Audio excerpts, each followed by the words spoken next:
This week's episode of Fairy Tail,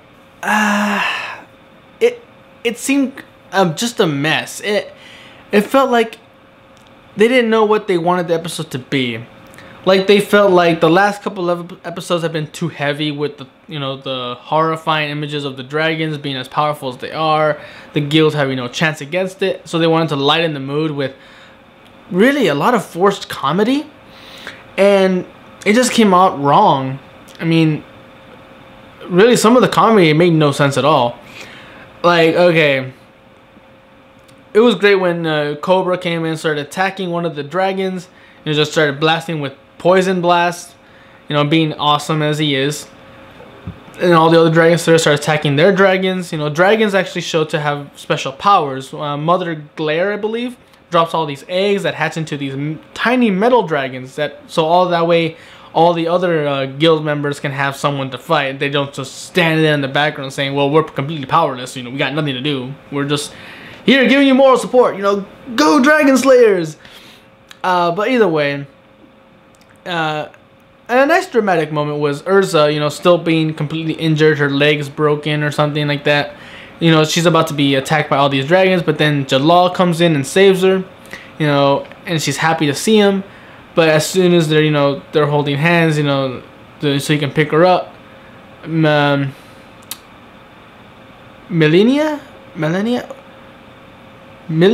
I'm forgetting her name. The cat girl.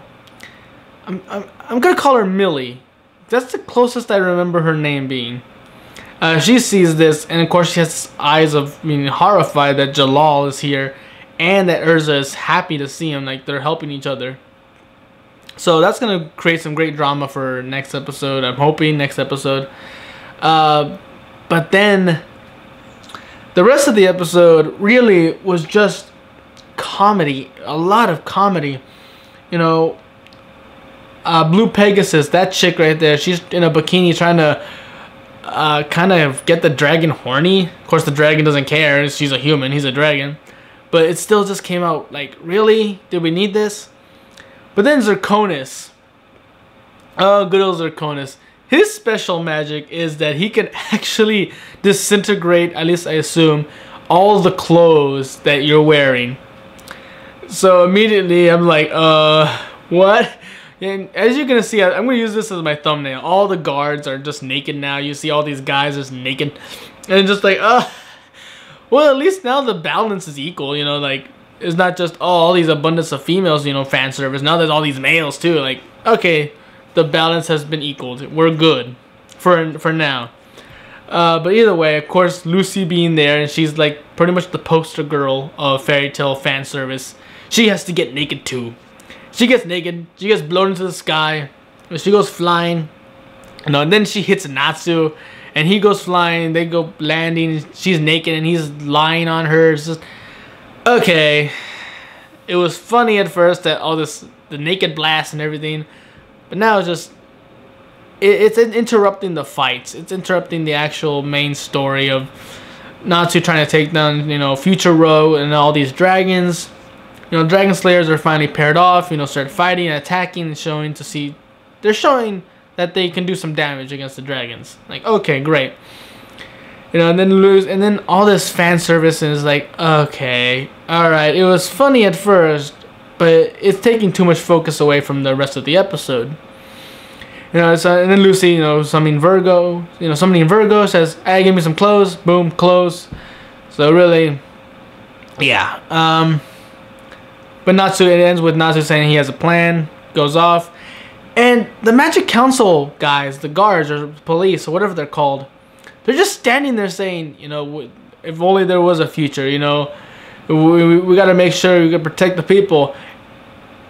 And like, wait a minute, the last 5 episodes, you guys have just been standing there doing nothing. I mean, sure, you brought Cobra with you, but other than that, you're just standing there doing nothing. It's like, get in there, guys. Don't you have some magic of your own? And it even shows that Fairy Tail, Levy, is guiding these innocent people, civilians who were, I guess, still, left behind or something, out of the city. I'm like, why isn't the Magic Council doing that? It's their job to protect people. And they're just standing there saying, I'm hoping everyone's safe. We gotta protect the future. It's like, you're not doing shit. So really, this episode has some what the hell moments, has some why is this happening moments, and then it had one like really good moment that's gonna lead to future drama in the at least I'm hoping so, with Jalal, and I'm still calling her Millie because I'm forgetting the cat girl's name. Because she's only important to strengthen the point that Jalal was a bad guy in the past.